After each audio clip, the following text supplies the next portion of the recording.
juízes de primeiro grau, né? Então, 3 juízes de primeiro grau, eles compõem uma turma para julgar em grau de recurso, né? E, na verdade, trazendo aí aquela possibilidade de devolver a análise, o julgamento de uma determinada matéria para o próprio juizado especial, só que desta vez julgada aí por 3 juízes, como prevê lá o inciso 1º da lei, do artigo 98 da Constituição Federal. Inciso 1º do artigo 98 da Constituição Federal. Logicamente que nós temos aí, né, uma série de observações a serem feitas. Todo ano nós temos que prestar atenção no FONAGE, né? O que é o FONAGE? Na verdade, são reuniões que são feitas anualmente pelos juízes dos juizados especiais, e todo ano nós temos uma série de novidades, uma série de decisões, né, que são tomadas aí em função desse FONAGE, ou seja, o FONAGE, na verdade, é um instrumento, não que seja obrigatório, mas é um instrumento que dá o norte de como deverão ser os julgamentos, né, aqueles julgamentos dos juizados especiais, como devem acontecer os julgamentos nos juizados especiais. Isso é importante que nós tenhamos essa ideia, né? Porque os juizados especiais, na verdade, o objetivo é atingir a grande maioria da sociedade, atingir a grande maioria daqueles que buscam a jurisdição para aquelas causas cíveis de menor complexidade e naqueles crimes de menor potencial ofensivo,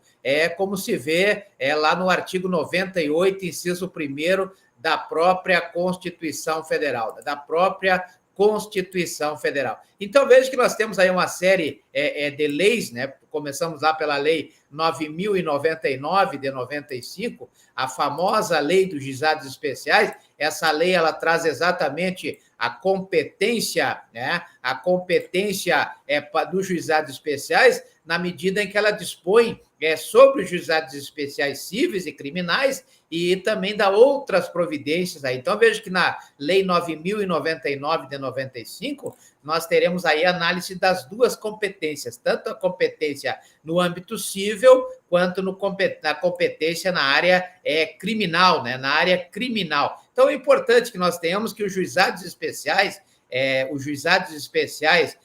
federais, por exemplo, da Lei 10.259 de 2001, eles possuem uma competência funcional, né? A competência funcional sobre causas cíveis, em que haja interesse direto da União. Logicamente limitadas aí as causas a um valor de até 60 salários mínimos, em princípio são regulados pela lei 10.259 de 2001, né? E subsidiariamente,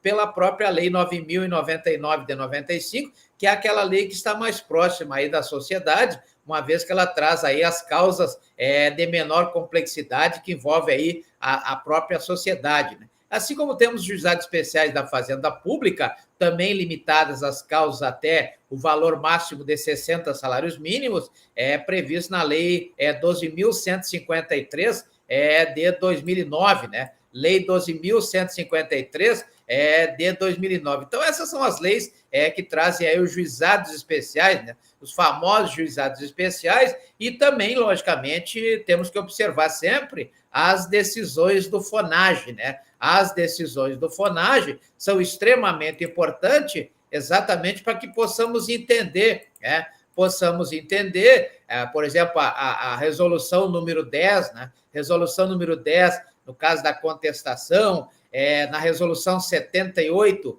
quando fala das microempresas, empresas de pequeno porte, a resolução 98, 99, várias resoluções que nós temos aí, que realmente fazem parte desse rol do FONAGE, né? O rol do FONAGE, que é um rol que está aí exatamente para solucionar qualquer dúvida, né? Solucionar qualquer dúvida pendente aí a essa situação. Então, o enunciado número 10, por exemplo, ele fala que a contestação poderá ser apresentada esse poderá gerou muita confusão, porque há juizados que exigem aí a contestação, o prazo máximo para a contestação, a mesma contestação lá do artigo 335 da Lei 13.105 de 2015, até 5 dias, dá o prazo de 5 dias, dá o prazo de 15 dias, né? Então, a contestação ela poderá ser apresentada até a audiência de instrução e julgamento, o último recurso aí que existe, previsão lá no enunciado número 10 do FONAGE, né? Então, veja que não há julgados aí, há juizados especiais que determinam prazos até menos, né? Prazos menores, não é verdade? Então, na verdade, esse enunciado número 10 é um remédio que existe, mas depende, porque existe a palavra poderá, como os senhores poderão acompanhar, essa palavra poderá não significa que tenha que ser até audiência de instrução e julgamento. Aí temos aí o enunciado número 11, aquele que diz que nas causas cujo valor é superior a 20 salários mínimos, né? Como vimos lá no artigo 3º da Lei 9.099 de 95, até 20 salários mínimos não precisa de advogado, né? Então, nesse caso, a ausência da contestação nessas causas de valor acima de 20 salários mínimos, a contestação que poderá ser tanto oral quanto escrita, né? Então, veja que a contestação não existe um modelo pré-definido, pode ser tanto oral quanto escrita, ainda que presente o réu esteja na audiência. Então, vejo que a ausência dessa contestação implica na revelia, aquela revelia lá do artigo 20 da Lei 9.099 de 95, e também do artigo 51 da Lei 9.099 de 95, que implica aí a revelia, né? Então, veja que a revelia mesmo está lá no artigo 20, né? Aquela que é importante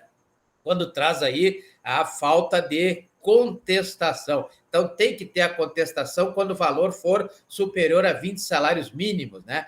O enunciado número 78 do FONAGE, né, o Fórum Nacional dos Juizados Especiais, diz que o oferecimento da resposta, seja uma resposta oral ou seja uma resposta escrita, né? Veja que a lei não define se tem que ser oral ou se tem que ser escrita, ela não dispensa, logicamente, o comparecimento pessoal da parte, ensejando aí todos os efeitos da revelia, né? Então, veja que isso está previsto lá no artigo 20 da Lei 9.099 de 95. Então, mesmo que tenha o advogado acompanhando, a parte tem que estar presente, a parte tem que estar presente no juizado especial. Isso é uma diferença para o juízo comum, né?